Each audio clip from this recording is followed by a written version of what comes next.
Welcome to Board Game Binge, the place where we bring you bite-sized, bingeable board game content across the industry. I'm your host, James Staley, and in this episode, we're welcoming back Chris Backe from Entro Games. Chris's newest endeavor, PnPBundle.com, a trifecta of print and play games, is currently on GameFound. Chris, welcome back to the binge, my friend. How you doing? What is that? Damn, Good man. to see you, buddy. I love those intros, seriously.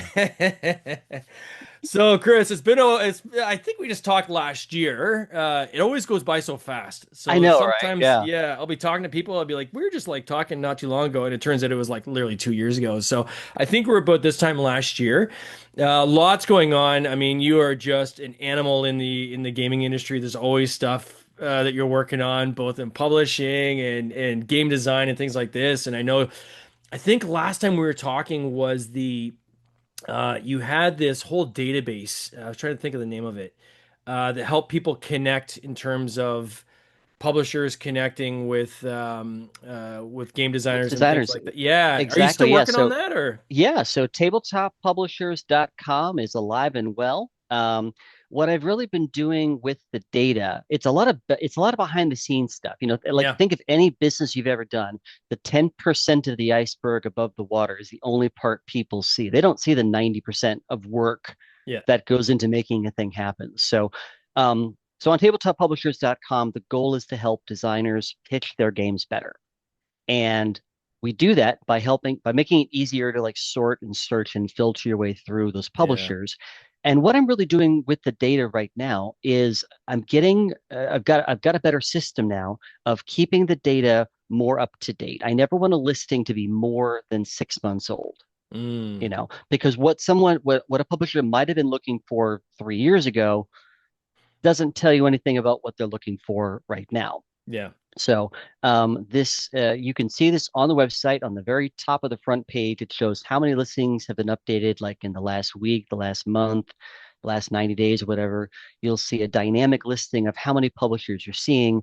And if they're on the list, that means they're either A, looking for submissions, yeah. or B, they've worked with outside designers in the past.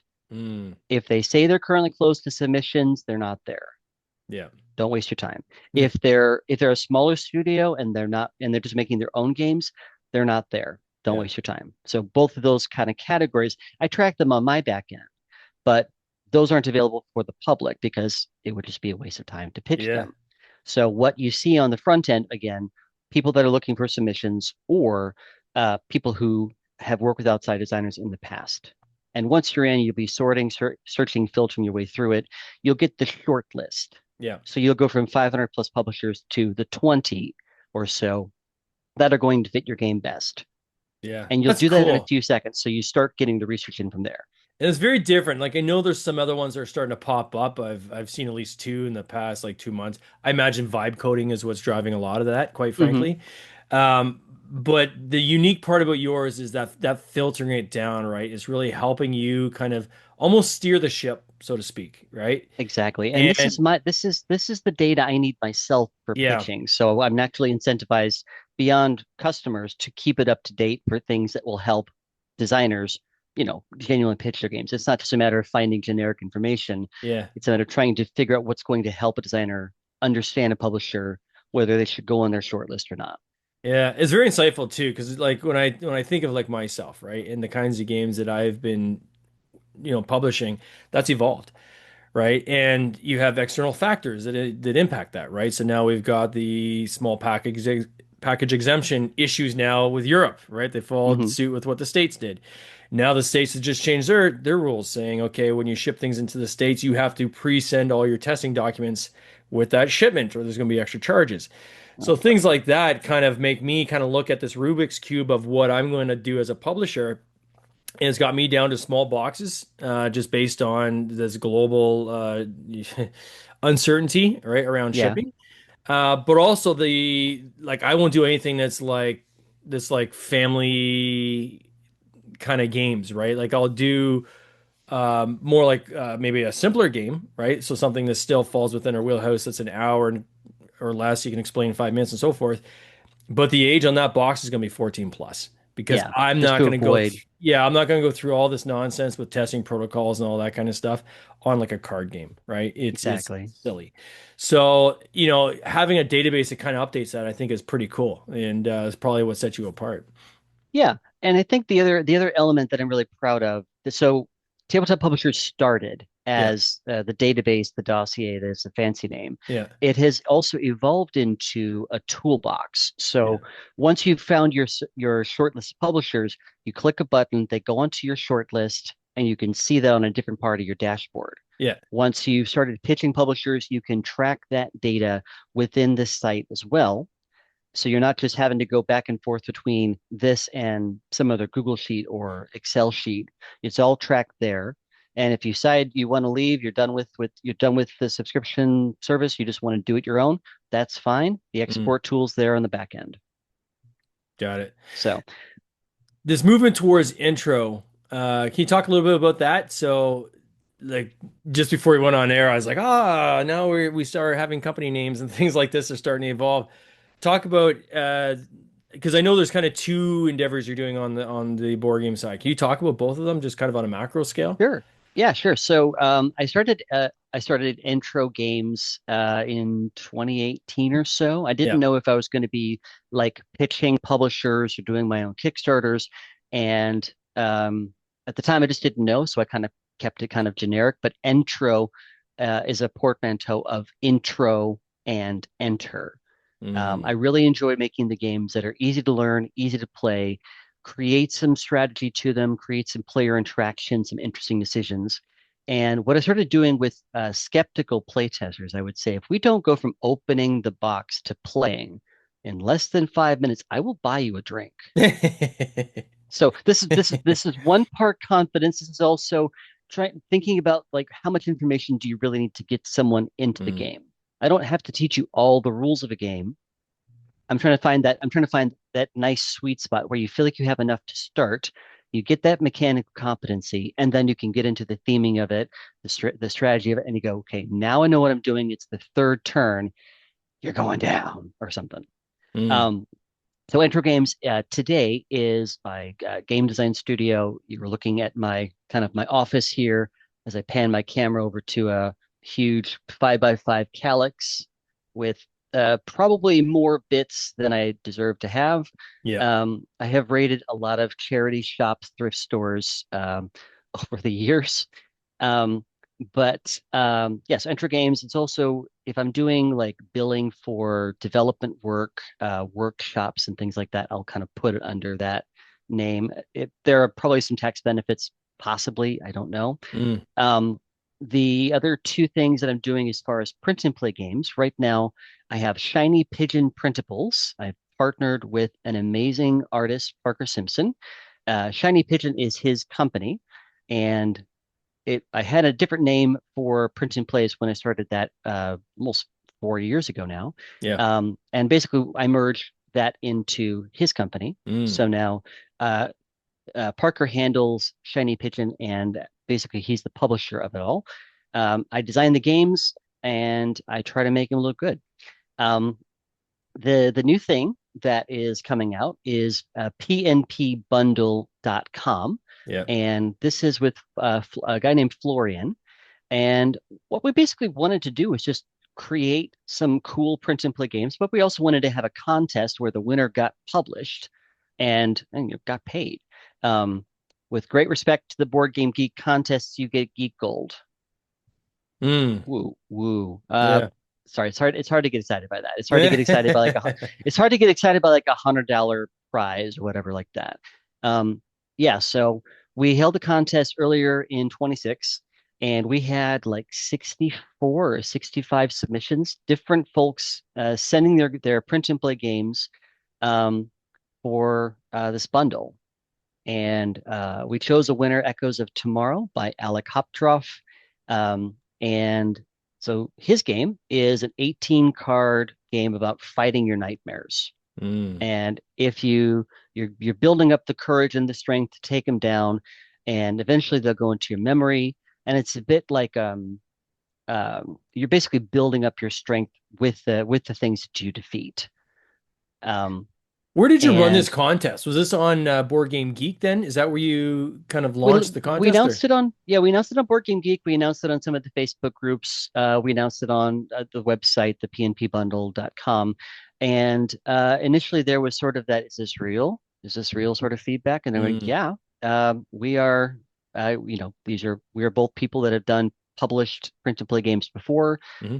Check our Board Game Geek listings and so on. And yeah, again, we had like 64, 65 submissions. That's cool. And one thing, so if you're listening to this and you're designing games for a contest, one pro tip that I feel compelled to call out now. We ended up having to disqualify about a third of the submissions Wow. on our website. On the announcement, we're looking for print and play games that were going to be easy to assemble. We're going to be like a party casual gateway type weight. Yeah. So nothing too heavy, nothing too complex to assemble. If it's going to have 100 cards, it's not a fit. Mm, Anyone could look at my track record where I've done typically print and play games with no assembly required. Florian's games have generally been similar. hmm. Um, so as we started reviewing the submissions, we saw these games that are going to be like medium weight, 100 cards and 20 dice. Like that's Oh not wow. what we're Okay. trying Yeah. to make here. Like you know how it is with Tin Robot. You're trying to make a certain style of game Yeah. that fits a certain, fits your brand. Um, Was this, you so think, people just kind of spray and praying, kind of like I'll just throw it I, there and just maybe it gets through, or they just weren't reading the spec, or I think there's I mean there's still going to be spray and pray out there. That's going to happen. yeah. Whenever you think you like, I've got a game, I'll just put it out there. And yeah, even though we specifically ask people, check the box to confirm that this is your declaration that this thing Oh, is that's smart. correct. Okay. Yeah. And yeah, so people still check the boxes. They read right past the expectations, and they kept coming. So again, it was about a third of them. It wasn't all of them. That's a good Some of learning them, though. So if I when I do this, because I do have a plan down the road to do a contest. And when you have your declaration a document where they have to say, yeah, they are the ones that designed this game and so forth, right? And they have the mhm, rights to it, and but having additional tick boxes saying, I confirm this game can be set up and explained in less than 5 minutes. I yeah, confirm this game can be played in 45 minutes or less. I can have them actually check those off, which might kind of exactly. weed out some of that pack, right? Yeah, exactly. And there's for our next for whatever we do next. I hope we do another Prince of Bundle because this has been a lot of fun. Yeah. We'll probably make sure that people are more familiar with that. It was in bullet points on the website. Mm, Um, there's there's sometimes more you can do to try and make a thing as crystal clear as you can. Um, but I think next time I will probably end up being more aggressive about when a thing is disqualified. Like we spent a lot of time on games that were kind of on the cusp. hmm. Like they weren't quite what we were looking for, but it looks like it might be a good game, and we gave them a fair bit of time before we ultimately decided this wasn't quite what we're looking for. So having a more crystal clear definition for us internally to say this is what we want, and we'll put that on the website, put that in the board game Geek announcement. And I love it when publishers are really clear about Yeah. what they're looking for from designers. You might not always know, and that's fine, but you know that if, like this line is going to have this type of components, it needs to fit in this size box. Yeah. It's going to have this retail price point. This line is our fantasy line. It's going to be about fantasy creatures. It's a medium weight fantasy, whatever it is. Yeah. Yeah. The And the number more of specific times I that can, have people reach out to me trying to pitch a game, and I'm thinking, did they even look at my website? exactly. They obviously did not, right? Have you played any of my games? Yeah, yeah, yeah. So it's like, guys, come on, man. But no, that's good. Would you recommend for budding game designers out there who are looking to get into the industry, is contests something they should be exploring quite aggressively? Are you thinking, or I'll say yes with a caveat. So, contests are great for establishing a scope and a deadline. Hmm, So, Button Shy runs their contests on their Discords. A lot of fun in their Discords. You'll see the deadline. You'll see the types of games that they make. You'll see the caveats and the specific things they're looking for. And if you've ever played a Button Shy game, you already know they're 18 card games. yeah, That is what they make. They've made, I don't even want to know how many dozens of games at this point, how many Monthly. thousands they've sold. Yeah, they make a lot of 18 card games. With very, very few exceptions, they are just 18 card games. And the point of making anything else and submitting it to that contest would be a complete waste of time. Sure. So, when you want to enter a contest, understand there's a deadline, there's a scope, and that gives you a great chance to kind of engineer a game for that contest. Find your clever idea, make sure it fits within the scope, and then go out and rock it. For some folks, I know that the fact that there's a deadline makes them work a little harder to finish that as opposed to other random times or things. I like to think of like the next time you're going to go play testing. That's a soft deadline. I want to get this game ready Yeah. for next Thursday, so when I go to play test it, it's ready to rock. And that's just a soft deadline. No one's going to be super disappointed if it's not ready. But a contest deadline, that's a hard deadline. If it's not ready, it doesn't get submitted, Yeah. So I go wonder ahead. if there's anybody that's done, I'm sure it's been done somewhere where they've had almost like an on-site contest where it's like, here's a bunch of components in gizmos you can pick from. Hmm. You've got 3 hours, design Yeah, something, pitch it, and we're going to choose the winner. Like, there's got to be something out there that's done this. there's definitely been some game jams at conventions. I know the Yeah. UK Games Expo has done some stuff like that. I've got to believe other conventions have done kind of a game jam-esque sort of thing. I don't know about the pitching process at the end, Hmm. but like I've also done workshops that have kind of felt like a game jam where in the span of an hour or so, like we'll take like the last time I did this, it was like a 2 hour workshop. We spent the first hour talking about games. What is a game? What makes modern games different from the classics you grew up playing? Yeah. Um, and so on. And then the last hour, we got into let's make a game around this theme, Hmm. and I give them a theme and they'd run off with it. And then towards the end of that time, one person would stand up and they would talk about what they've made. And obviously, if you want to keep working on it, please do. Hmm. You've started something cool here. Continue that journey and give yourself permission to take the time you need now that you're no longer, under a time limit.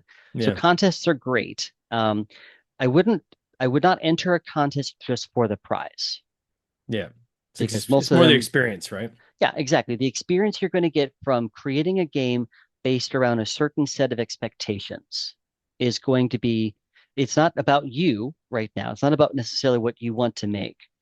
By reading the contest descriptions and expectations, you'll understand if you have a game that can kind of work into that, or if you're starting a brand new game, these are the things to look for. Mm. Yeah.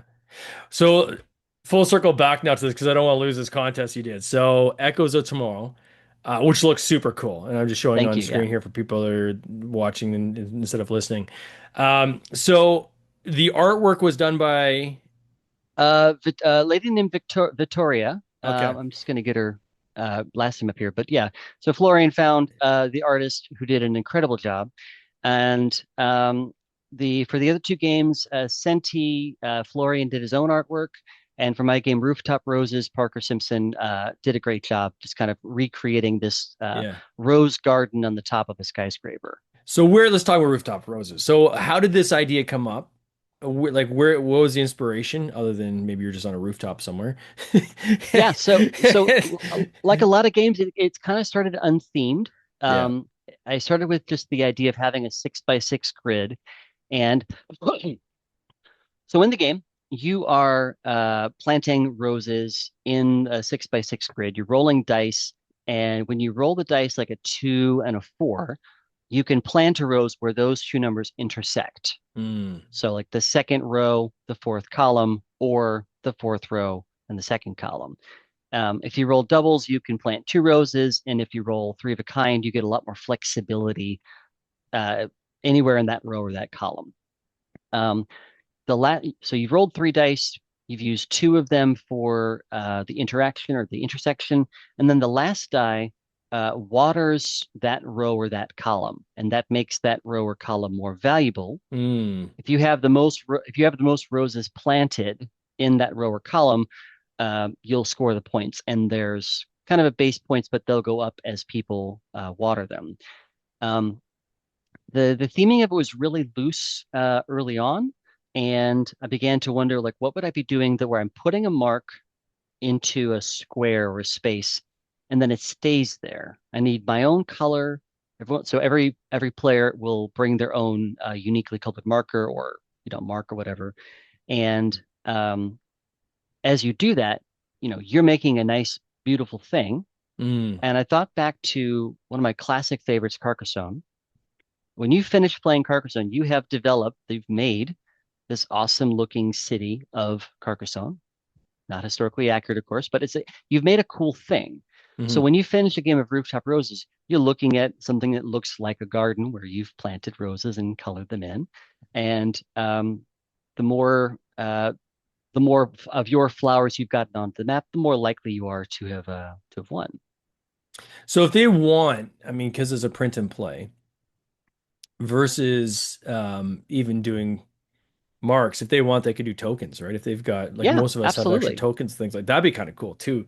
Yeah, Having different flowers of different tokens that if one way because if as soon as you're doing print and play, you can homebrew the heck out of it, right? So exactly. yeah, so that'd be kind of cool, and you can see kind of the flower pots and how the things all kind of come together. Exactly. And so with Rooftop Roses, you've got two sheets basically. One Yeah. sheet is the main sheet where you're doing the planting or coloring in. If you want to use tokens, there's ample room for that. The other sheet is like a scoring sheet. So Mm. if you roll doubles and you use them to plant two roses, you're giving everyone else like a dice manipulation power.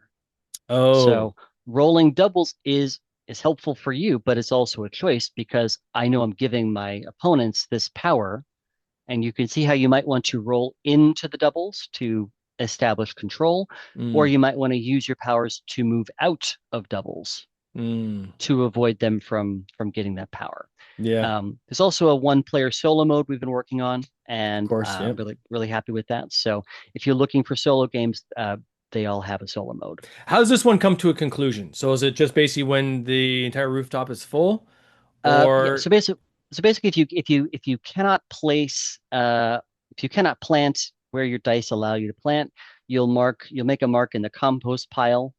When the yeah, third mark is made in the compost pile, that ends the game.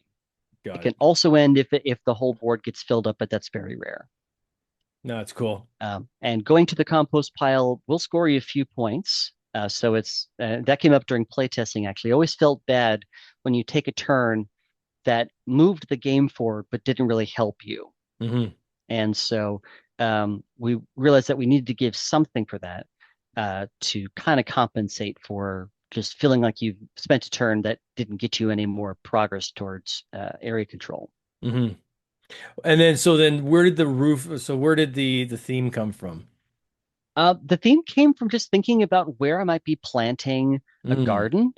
And I was thinking about the different types of veg or fruits or whatever. And maybe each person is like planting a different sort of flower or something. And then I was like, well, I mean, roses come in a lot of different colors. Um, take your random collection of 10 markers. A rose is going to be can be most of those colors without any sort of Sure. artificial coloring.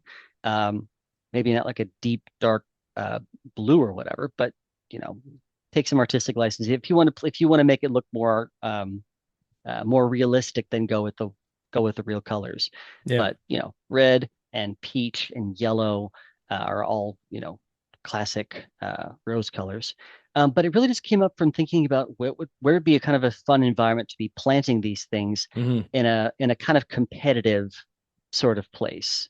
Um, Here in the UK, they have allotments, just communal gardens you pay to get a plot. Yeah. And I was like, okay, so my little plot wouldn't have someone else planting there. And I also kind of thought back to when I was living in South Korea. Taught English there for 5 years, and the skyscrapers, the big, tall Hmm. buildings that everyone lived in, uh, the rooftops were where you might have like the outdoor track or a little gazebo for gardens and stuff. So it quickly became a thought where you're the rooftop is where you might have that communal sort of garden, that place where you go if you want to spend a bit of time, you can plant there, whatever. Yeah. And uh, yeah, so just kind of combining these two ideas from my own personal experiences. And the theme almost can then lead you down other avenues, right? So if you want to do like a second edition of this, could be rooftop gardens, right? Like Exactly. it's now you've got all these different ways you can kind of expand it. It's super cool. I love it. And then you Thank you. guys have a third game called Centi. So talk about Centi. Where did this come from? Sure. So Centi is Florian's game. And essentially, what we're doing in that game is you're uh, flipping cards, and the cards are going to tell you what kind of polyomino you can fill into these shapes. You want to fill the shapes. If you've played Project L, it's a Yeah, little bit like that. love it. So you're trying to make poker hands while filling in these shapes. Mm. Um, and it's one of those games where it looks like it's taking these two elements and it's putting them together into something that's a little bit different. And then so is this and this one was Florian or who designed this one? So this is Florian's design. He also Yeah. did the art for that. Um, and the sheets are a little. I'm just actually yeah. So the sheets are all the same, so you're not getting any sort of asymmetry from that. Mm. But you're basically choosing which shapes do you want to put into your grids, and when you do that, you'll get the bonuses from that. This is kind of off topic, but it just gets me thinking about this question is how do you deal with the different paper sizes, North America versus Europe? Because for those listening who don't know, it's an A4 is a standard size in Europe. Letter size is a standard size in North America. Are you doing both sizes or how do you guys handle it? Yeah. So for Rooftop Roses, Parker and I we've worked together on several projects now, and he knows to make letter size A4 size. Mm. Um, I think we're going to be trying to get that for every game. I would normally say don't quote me on that because but I did just say it, so there it is. Um, the preview files are that we're sending out to reviewers are probably just A4 because Florian's in Germany. Yep. But making those so that they're as accessible as possible is definitely helpful. And it's the sort of thing where even if you're newer to print and play design, it's not the end of the world if you don't have both sizes. What most printers will do, they'll have that fit to page option. Mm. And A4 pages are a bit more rectangular. Letter size pages are a bit more squarish. Yeah. So you're going to have a bit of margin at the top or bottom. If you've Got seen a it. movie that has like Hmm. the big black bars, because the ratio of the movie is not the same as the ratio of your screen, Yeah. it'll be a bit like that. So it's one of those nice things to make, but not the end of the world if it's not there. Often when I play print and play games, um, there's many cases where I'll be playing it, I'll be like, darn, this would be such a good game as an actual Mhm. tabletop game. Do you ever have that struggle? Like, are you ever like to me, that'd be in my end, I'd have that struggle thinking, gosh, this is good print and play, but maybe I should do like an actual physical version of this game. Do you guys run into that at all, or how are you able to stay true to the print and play model? I think that the simple answer is for me right now, all I'm doing is self-publishing print and play games. Yeah. So, with the print and play bundle, this title came on pretty early for me because I felt it was a nice sort of standalone game. It Mm, was clever, it did some cool stuff, and it was unlikely to be like the other two games. hmm. Um, for the games I'm working on with Parker and Shiny Pigeon Printables, um, we've got our next two games all lined up for that. But usually, like these days, when I start a design, I'm usually starting it out with a specific path in mind. It will Yeah. become a print and play game, or it will become a traditionally published game to pitch to a publisher. Yeah. So there are definitely times when you can take uh, a printable game and turn it into a box game to use, tokens and so on. Yeah. But I think the reality for me has always been the clearer the target, Yeah. the easier it is to know whether you're making progress towards that. Um, think of any road trip you've ever done where you want to know where you're going. I know I'm going to go to Phoenix or I know I'm going to end up in Chicago or whatever. Hmm. And Google Maps can show you the way to take there. And if you say, well, I also want to go to this place, this place, this place, this place, you can route yourself so you get to all the places you want to go. Um, so newer designers, my encouragement here is think about where you want the game to go. If this is going to go traditional publishing, that's great. If you're going to self-publish it, that's great. These become two different paths to think about. If you're going to self-publish, you want to think about art yesterday, not because you're booking it now, Yeah. but if your game is going to have 200 different art assets and these, nice full color portraits, that cost is going to eat you alive. Oh yeah. Cut down on that if you possibly can. Think about how you'll be shipping this and manufacturing it even early on. Manufacturing considerations can come in early. Different publishers will have different tolerances for generic bits versus bespoke bits versus miniatures, Hmm. things like that. You put a thought behind eventually moving to like a subscription model? I think the simple answer is I'd love to do more within the print and play world. I'm both blessed and cursed with too many ideas. Um, so like right now, if I look at my big old board here, I probably have about 15 games on my to develop list. Yeah. There are 7 games I can like play test at the drop of a hat. There are about 20 or so I can pitch. There are 4 that are signed but currently not yet out.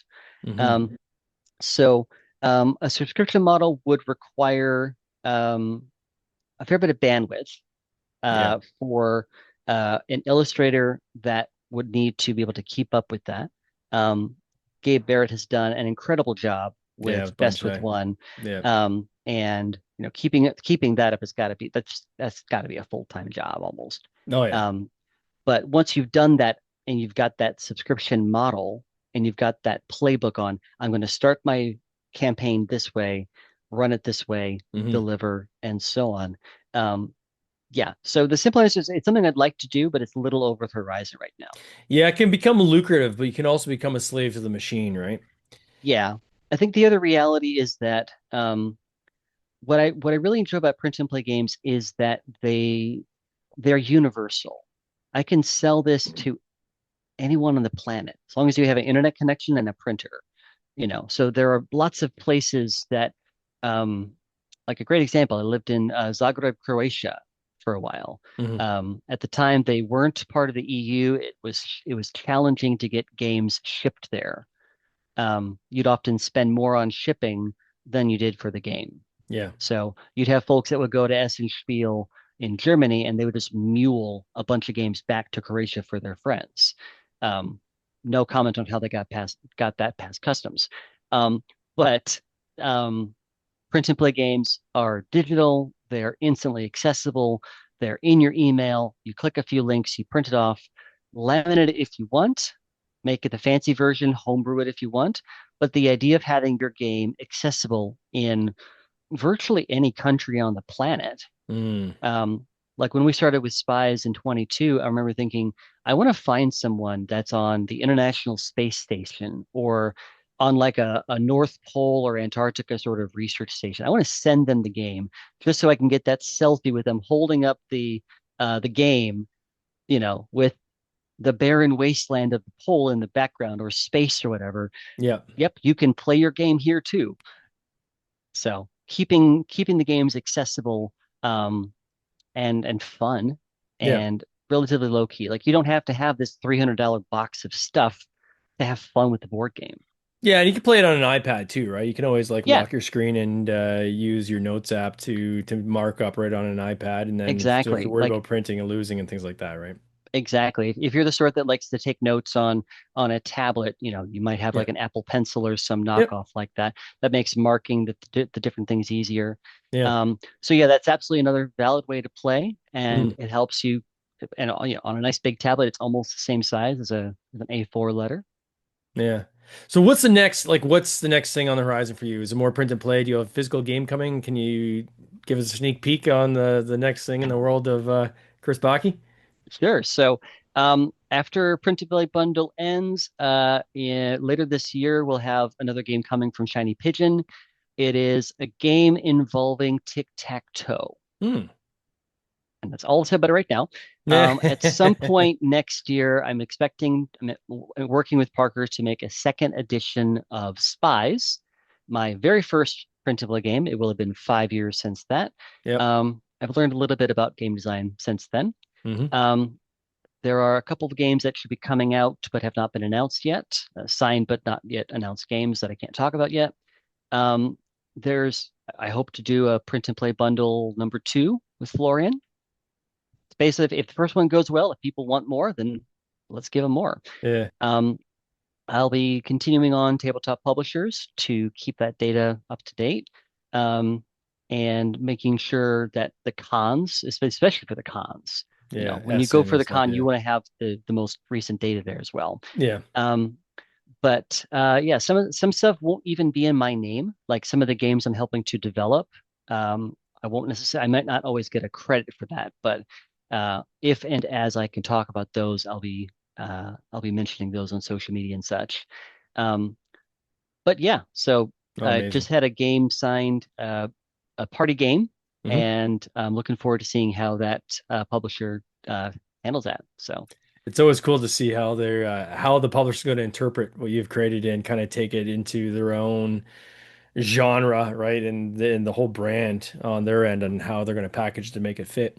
For those exactly. who want to check this out, I encourage you to check it out. PnP Bundle, you can find on GameFound, very easy to find. If you're into print and plays, this is definitely got to be in your wheelhouse. And Chris, I want to wish you guys all the best on this campaign. I can't wait to see how this ends. And we'll have to absolutely get you back on the podcast. It's been an absolute joy, my friend. Awesome. Thank you for having me. All right, buddy, you take care. Cheers. This has been an episode of the Board Game Binge podcast, hosted by James Staley, produced by James Staley and Mike Bruner, with original music by Nick Smith. If you would like to watch these interviews live, simply subscribe to our YouTube channel, Board Game Binge, and you'll get access to live interviews, giveaways, and interesting board game content from across the industry. I can't wait for you to join us. See you next time.